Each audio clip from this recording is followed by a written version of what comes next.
नमस्कार दोस्तों, मैं हूं ज्ञानेंद्र विकल और स्वागत है आपका जीएस गुरु विकल चैनल पर। हम लोग यहाँ पर साइंस की चर्चा करने वाले हैं। साइंस में हम लोग देख रहे थे, हम लोगों ने साइटोलॉजी को देखा था और डिजीजेस के बारे में देखा हुआ था। अब हम लोग यहाँ पर बात करेंगे नए चैप्टर की, जो है न्यूट्रिशन।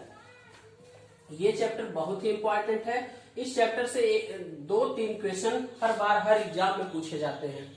न्यूट्रिशन, अब देखिए यहाँ पर पोषण क्या है भाई, न्यूट्रिशन क्या है, पोषण क्या है, इसके बारे में हम लोग चर्चा करते हैं। देखिए, जो पोषण है, हम लोग जैसे एक मशीन की तरह है, हमारा शरीर एक मशीन की तरह है और मशीन में क्या चाहिए होता है, फ्यूल चाहिए होता है, ईंधन चाहिए होता है उनको कार्य करने के लिए। उसी तरह हमारे शरीर में भी एनर्जी के लिए जो ईंधन है वो क्या है, भोज्य पदार्थ है। जो भी खाते हैं हम लोग, जो भी चीज हम लोग अंदर इंटेक करते हैं, उन सभी का कार्य ये होता है कि उससे हम लोग एनर्जी प्रोड्यूस करें या एनर्जी प्रोड्यूस करने में सहायता कर सके। तो वो सभी जो भी भोजन है वो सभी क्या कहलाते हैं, भोज्य पदार्थ कहलाते हैं। ऐसे कह सकते हैं हम उनको पोषक पदार्थ कह सकते हैं।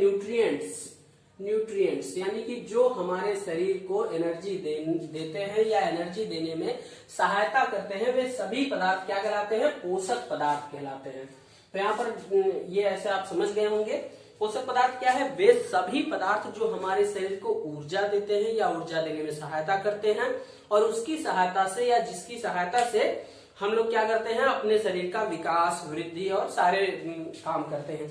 अच्छा, एक चीज और आपको बता दें, हमारे शरीर में बहुत ढेर सारी क्रियाएं होती रहती हैं। उन सभी जैविक क्रियाओं को हम लोग कहते हैं उपापचयी क्रियाएं। इसके बारे में देख लीजिए थोड़ा सा। मेटाबॉलिज्म, ठीक है, इसको देख लेते हैं हम लोग। मेटाबॉलिज्म क्या होता है, हमारे शरीर में जितनी प्रकार की क्रियाएं होती हैं उन सभी का एकीकृत रूप है, क्या है, उपापचयी क्रियाएं। जितनी भी जैव रासायनिक क्रियाएं होती हैं, अब इस देखिए आपको थोड़ा सा और क्लियर कर देते हैं। इस मेटाबॉलिज्म को 2 भागों में बांटा जा सकता है। एक है कैटाबोलिक या कैटाबोलिज्म और दूसरा है एनाबोलिज्म। देखिए, कैटाबोलिज्म का अर्थ होता है विखंडन से। क्या होता है, विखंडन से, ठीक है। तो जब भी कोई चीजें टूटती हैं और टूटने से क्या होता है, ऊर्जा बनती है, ठीक है। तो उसे हम लोग क्या कहते हैं, कैटाबोलिज्म। और एनाबोलिज्म यानी कि जुड़ती है, ठीक है। वे सारी क्रियाएं जो जुड़ के एक नया प्रोडक्ट बनाती हैं, उन्हें क्या कहते हैं, एनाबोलिज्म कहते हैं। इसको अपचयी और उपचयी इस तरह से भी कहा जा सकता है। अगर टूट रहा है तो उसको हम लोग अपचयी बोलते हैं, और अगर जुड़ रहा है तो उपचयी बोलते हैं, ठीक है। उपचयी क्रियाएं इस तरह से, और इन दोनों को मिलाकर क्या कह दिया जाता है, उपापचयी क्रियाएं कह दिया जाता है।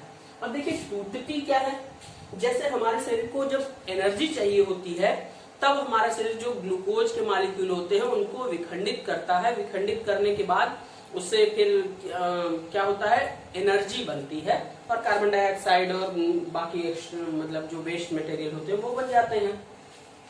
तो ऐसा किस प्रक्रिया में होता है, तो ऐसा होता है हमारे श्वसन प्रक्रिया। जो रिस्पायरेटरी सिस्टम होता है, रिस्पायरेशन में उसमें क्या होता है, ग्लूकोज प्लस ऑक्सीजन का मॉलिक्यूल मिलता है, तो क्या बनता है, CO2 और जल बनता है। साथ ही साथ ढेर सारी ऊर्जा बनती है। हमारा मेन काम जो होता है वो ऊर्जा बनाने का होता है। यही इसलिए ये सारी श्वसन की प्रक्रिया होती है, जिससे हमारे शरीर को एनर्जी मिल सके। अब देखिए, उपचयी क्रिया में क्या है, जो नया प्रोडक्ट बना रही हूँ, नया प्रोडक्ट कहाँ बनता है, इसका जैसे उदाहरण अगर हम लोग देखें तो इसका उदाहरण होगा प्रकाश संश्लेषण।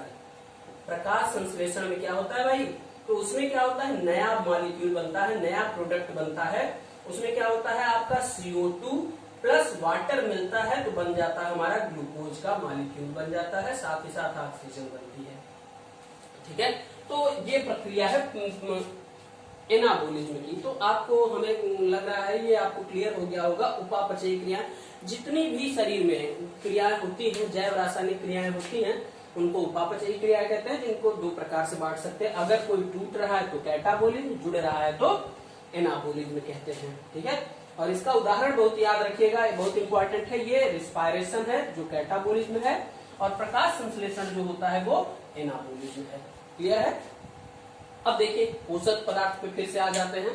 पोषक पदार्थ क्या है? वे सभी जो भी पदार्थ होते हैं जो हमारे शरीर को ऊर्जा देने का काम करते हैं, हमारे शरीर के वृद्धि, विकास, अन्य सभी कार्यों में सहायक होते हैं, उनको पोषक पदार्थ कहते हैं। और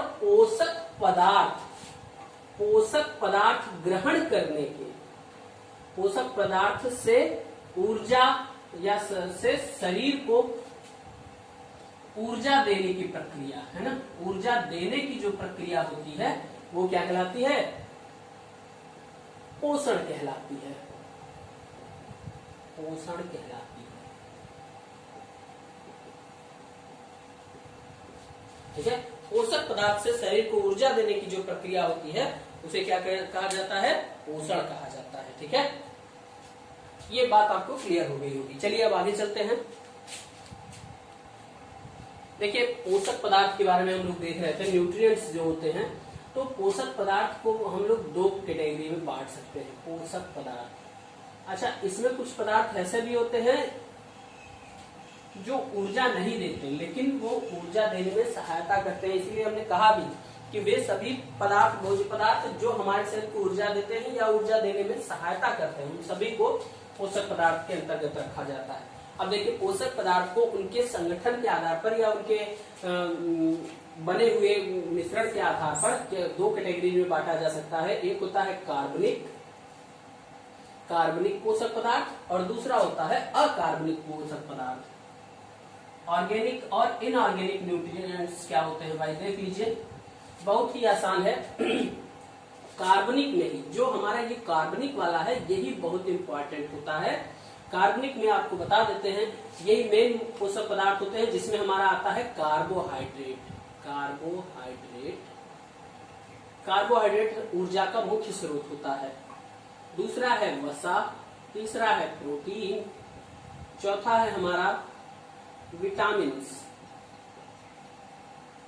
और अगला है हमारा लास्ट है पांचवा इसका न्यूक्लिक अम्ल। न्यूक्लिक अम्ल को जानते हैं आप, डीएनए आरएनए जो होता है ये हर पोषक पदार्थ में रहते हैं, कोशिका के अंदर उपस्थित रहते ही है। अब अकार्बनिक में दो चीजें आती हैं, एक है हमारा जल और दूसरा है खनिज लवण या मिनरल्स। ठीक है, तो इस तरह से पोषक पदार्थों को दो कैटेगरी में बांटा जा सकता है, ऑर्गेनिक न्यूट्रिएंट्स और इनऑर्गेनिक न्यूट्रिएंट्स। ऑर्गेनिक न्यूट्रिएंट्स में कार्बोहाइड्रेट, वसा, प्रोटीन, विटामिन और न्यूक्लिक अम्ल है, न्यूक्लिक एसिड।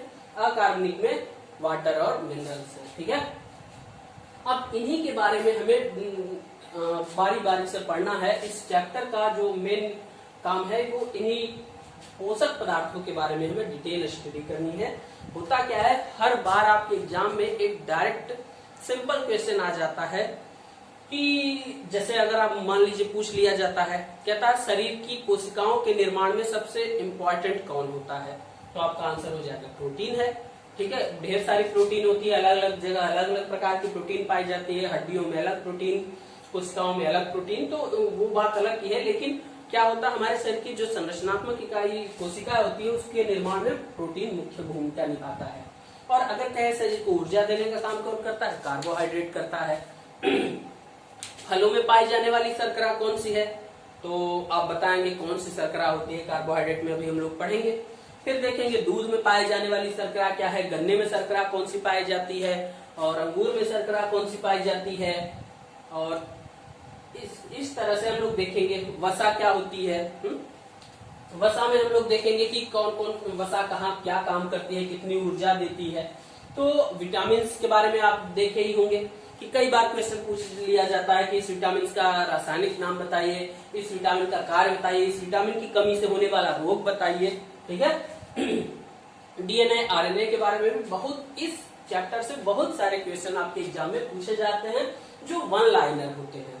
एक एक लाइन वाले क्वेश्चन बहुत ढेर सारी बार पूछे जाते हैं। तो हम लोग इन्हीं के बारे में बारी बारी से अध्ययन करेंगे। इसके लिए हम थोड़ा सा आपको यहाँ पर डिटेल एक थोड़ा सा हिंट दे रहे हैं। जो कार्बोहाइड्रेट और वसा है ये दोनों ऊर्जा देने का मुख्य कार्य करते हैं। क्या देते हैं, ये मुख्यतः ऊर्जा देते हैं। और प्रोटीन जो है ये क्या करता है, नई चीजों के निर्माण में, ठीक है, या नई कोशिकाओं के निर्माण में, या हमारे नए कोशिका टूटने फूटने वाली कोशिकाओं की मरम्मत करता है। तो ये निर्माणकारी कार्य करता है, ठीक है, नई चीजों का निर्माण करता है। और विटामिन और न्यूक्लिक अम्ल ये हमारी उपापचयी क्रियाओं में सहायक होते हैं। उपापचयी यानी कि शरीर की विभिन्न रासायनिक क्रियाओं में को पूर्ण होने के लिए ये हेल्प करते हैं। विटामिन और न्यूक्लिक अम्ल ये दोनों ही। अब देखिए आप, विटामिन के बारे में ऐसा बोला जाता है कि हमारे शरीर में इनकी उपस्थिति बस अनिवार्य है, बाकी इनका कोई कार्य नहीं। लेकिन अगर ये अनुपस्थित हो जाएंगे तो बीमारी हो जाएगी। इनको प्रेजेंट रहना चाहिए बहुत ही कम मात्रा में। और जल, जानते ही हमारे शरीर का लगभग 90% हिस्सा क्या होता है, जल ही होता है। और खनिज लवण, हमारे शरीर की ढेर सारी उपापचयी क्रियाओं के लिए ये खनिज लवण बहुत इंपॉर्टेंट है। जो भी हमारे शरीर में जो भी क्रिया होती है, हर जगह कोई न कोई मिनरल्स काम करता है। वो चाहे शरीर के निर्माण में हो या श्वसन हो, प्रकाश संश्लेषण हो, हर जगह किसी न किसी मिनरल्स की जरूरत होती है, ठीक है। तो अब देखते हैं हम लोग बारी बारी से एक एक चीजों को। चलिए देखिए, अब हम लोग कार्बोहाइड्रेट की बात करते हैं। कार्बोहाइड्रेट क्या है, एक पोषक पदार्थ है। ऐसे हम कहें क्या है, ये पोषक पदार्थ है। और ये क्या करता है, ऊर्जा प्रदान करता है। तो इसके पॉइंट ऐसे ही हम लोग देखते रहे, ऊर्जा प्रदान करता है। आपके एग्जाम में डायरेक्ट ये क्वेश्चन पूछे जाते हैं, अच्छा कितनी ऊर्जा प्रदान करता है, तो ये 1 ग्राम जो कार्बोहाइड्रेट होता है वो, या 1 ग्राम ग्लूकोज की बात करें, क्योंकि जो भी कार्बोहाइड्रेट होता है वो पाचन के बाद ग्लूकोज में टूट जाता है। और 1 ग्राम ग्लूकोज लगभग 4.2 किलो कैलोरी ऊर्जा देता है। ये बात क्लियर है। अब देखिए ये बना किससे होता है, तो ये कार्बन, हाइड्रोजन और ऑक्सीजन से मिलकर बना होता है। जो कार्बोहाइड्रेट है वो कार्बन, हाइड्रोजन और ऑक्सीजन से मिलकर बना होता है। यहाँ पर एक जरूरी चीज है, हाइड्रोजन और ऑक्सीजन का अनुपात, इसका 2:1 होना चाहिए, तभी वो कार्बोहाइड्रेट होगा। नहीं तो वसा भी इसी तरह कार्बन, हाइड्रोजन और ऑक्सीजन से मिलकर बना होता है, लेकिन उसमें ऑक्सीजन की कमी होती है, ठीक है। तो यहाँ पर आप एक हिंट ये होता है कि यहाँ पर हाइड्रोजन और ऑक्सीजन में अनुपात वही होता है जो जल में होता है, यानी 2:1। जैसे अगर हम देखें ग्लूकोज का फार्मूला, तो C6H12O6, ठीक है। अगर हम लोग यहीं पर चीनी का फार्मूला देखें, सुक्रोज का, तो C12H22O11 होता है। तो यहाँ पर अनुपात भले ही गड़बड़ हो गया, लेकिन यहाँ पर अगर हम लोग देखें हाइड्रोजन और ऑक्सीजन का, तो वहां पर 2:1 ही है, ठीक है। इसको ध्यान रखिएगा। अब देखिए अगर हम लोग अगली बात करें, तो हमारे शरीर को ये ऊर्जा प्रदान करने का कार्य करता है, और यही ऊर्जा का मुख्य स्रोत होता है हमारे शरीर में। हम लोग जब भी भोजन करते हैं तो कार्बोहाइड्रेट की उपस्थिति हमेशा होती है, या हमारे शरीर को मुख्यतः जो ऊर्जा देने का काम करता है कौन होता है, वो कार्बोहाइड्रेट। तो हमारे शरीर को 70% ऊर्जा, हमारे शरीर को जितनी भी ऊर्जा मिलती है 70% ऊर्जा जो होती है वो कहां से मिलती है, कार्बोहाइड्रेट से ही मिलती है। 70% ऊर्जा कौन देता है, कार्बोहाइड्रेट देता है, ठीक है। अब चलिए देख लेते हैं कार्बोहाइड्रेट के प्रकार कौन कौन से हैं। तो कार्बोहाइड्रेट जो होता है वो हमारा 3 प्रकार का होता है। 3 प्रकार का होता है। एक होता है मोनोसैकेराइड, दूसरा होता है हमारा ऑलिगोसैकेराइड, और तीसरा होता है पॉलीसैकेराइड।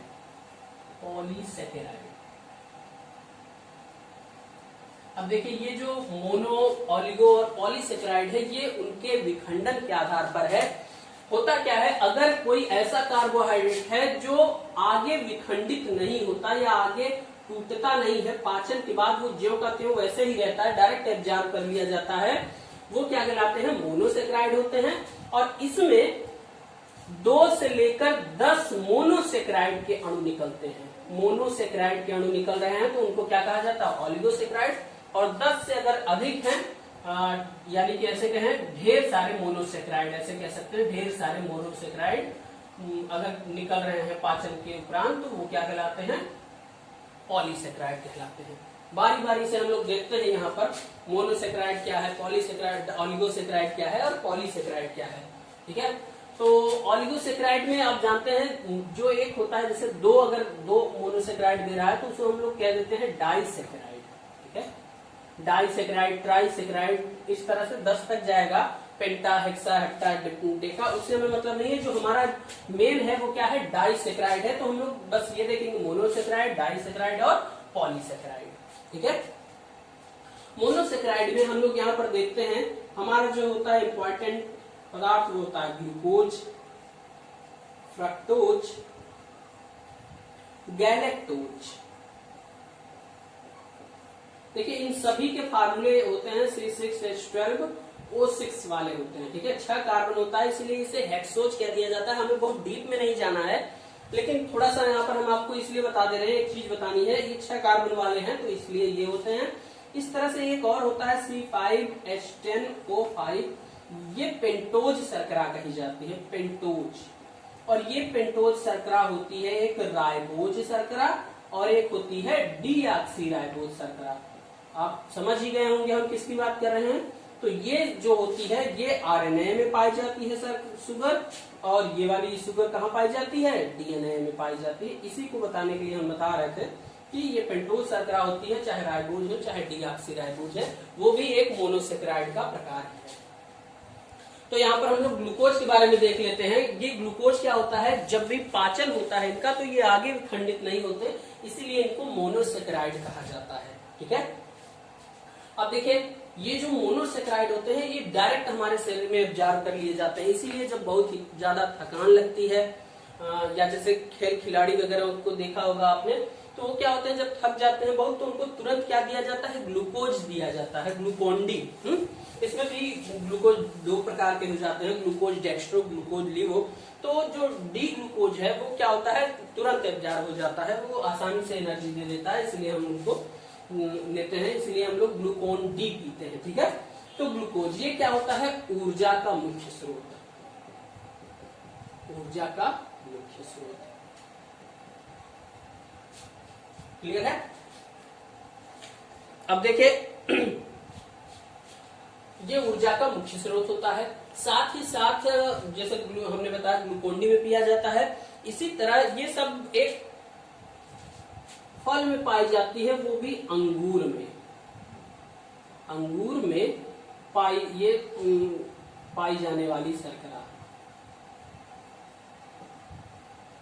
अब ये पॉइंट यहाँ पर इंपॉर्टेंट हो जाता है, इंपॉर्टेंट ऐसे हो जाता है क्योंकि ऊर्जा का मुख्य स्रोत, या सब कहें हम ऐसे भी कह सकते हैं सबसे तेज ऊर्जा देता है, सबसे तेजी से, ऐसे कहें तेजी से ऊर्जा देता है, यानी बहुत जल्दी हमारे शरीर को ये ऊर्जा दे देता है, हमारे शरीर में जाता है, वो तुरंत एब्जॉर्ब होता है और एब्जॉर्ब होने के बाद उससे हम लोग डायरेक्ट एनर्जी बनाने लगते हैं श्वसन के द्वारा, इसलिए इसे ऊर्जा का मुख्य स्रोत या सबसे तेजी से ऊर्जा देने वाला कह सकते हैं। और अंगूर में पाई जाने वाली शर्करा, ये इंपॉर्टेंट क्यों हो गया भाई, क्योंकि फलों में पाई जाने वाली शर्करा जो होती है, फलों में पाई जाने वाली शर्करा होती है फ्रक्टोज। फलों में पाई जाने वाली शर्करा कौन सी होती है, फ्रक्टोज। देखिए इस पॉइंट को, इस वीडियो को इतना ध्यान से देख लीजिए कि सारे पॉइंट, एक एक पॉइंट आपको तैयार हो जाए। फलों में पाई जाने वाली शर्करा कौन सी होती है, फ्रक्टोज। लेकिन अंगूर जो ऐसा फल है जिसमें कौन सी शर्करा पाई जाती है, ग्लूकोज पाई जाती है, इसलिए ये इंपॉर्टेंट हो जाता है कि अंगूर में कौन सी शर्करा पाई जाती है, ग्लूकोज, और फलों में जो शर्करा पाई जाती है वो फ्रक्टोज। बाकी सारे जितने भी फल हैं लगभग उन सभी फलों में कौन सी शर्करा पाई जाती है, फ्रक्टोज। और फ्रक्टोज जो होती है ये सबसे मीठी शर्करा होती है, सबसे मीठी शर्करा होती है। फ्रक्टोज जो जितनी भी शर्कराएं हैं उन सभी में सबसे मीठी शर्करा कौन सी होती है, तो फ्रक्टोज होती है। यहाँ पर एक आपको नोट बता देते हैं, अगर हम कहें वर्ल्ड में है ना, शर्कराओं की बात ना करें, एक होती है सैकरीन, एक होता है पदार्थ सैकरीन जो एक कृत्रिम पदार्थ है, ठीक है। इसको हम लोग क्या कर सकते हैं, कृत्रिम शर्करा।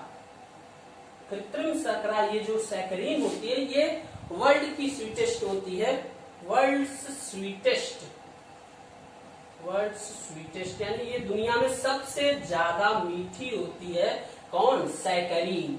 और यही सैकरीन जो होता है बीपी वाले मरीजों को दिया जाता है, जिनको ब्लड प्रेशर की बीमारी होती है, उनकी जो शर्करा कौन सी है, सैकरीन बहुत ही थोड़ी मात्रा में मिला दिया जाता है तो बहुत मीठा हो जाता है और ये टूटने के बाद ग्लूकोज का निर्माण नहीं करता।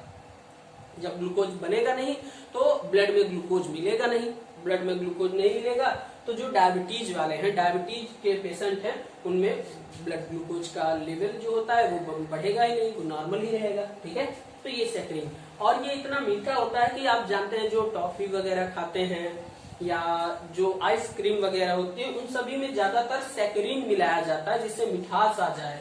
ठीक है, उतना वो लोग ग्लूकोज या शुगर को खर्च नहीं करते, चीनी को खर्च नहीं करते हैं क्योंकि उससे बजट हाई हो जाएगा। तो टॉफी वगैरह में ज्यादातर सैकरीन मिला दिया जाता है। ठीक है, गैलेक्टोज भी आप ध्यान रख लीजिएगा थोड़ा सा, ये भी मोनोसेक्राइड का ही एक प्रकार है बस। और ये गैलेक्टोज जो होता है, ये जब दुग्ध की शर्करा भी हम लोग देखेंगे आगे, वो डाइसेक्राइड होता है। लैक्टोज, तो लैक्टोज जब विखंडित होता है तो एक ग्लूकोज का मॉलिक्यूल बनाता है, एक गैलेक्टोज का, उसको हम लोग आगे देखेंगे। अब हम लोग देखते हैं डाइसेक्राइड के बारे में।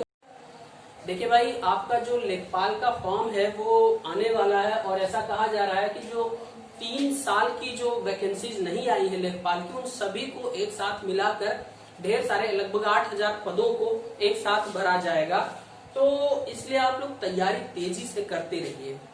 आपका फॉर्म कभी भी आ सकता है, आप लोग एग्जाम के लिए तैयार रहिए एकदम, क्योंकि अभी मौसम थोड़ा सा ऐसा हो गया, परिवर्तन हो गया। एक तो कोरोना की वजह से, क्राइसिस की वजह से लोग ऐसे ही परेशान हैं, और दूसरा क्या है कि हमारा मौसम ऐसा हुआ कि जिससे हम लोग आपको डेली वीडियो नहीं दे पा रहे थे, तो आपकी पढ़ाई जो है वो सुस्त हो गई होगी, हमें ऐसा लग रहा है। क्योंकि ये एक कॉमन, एक प्रकृति का नेचर है भाई कि जब भी ऐसा कुछ होता है डिस्टरबेंस, हमारे जो रूल एंड रेगुलेशन में या जो कंटिन्यूटी होती है, टाइम टेबल में गड़बड़ी आ जाती है तो थोड़ा बहुत डिस्टर्ब हो जाता है, तो उसको डिस्टर्ब मत करिएगा।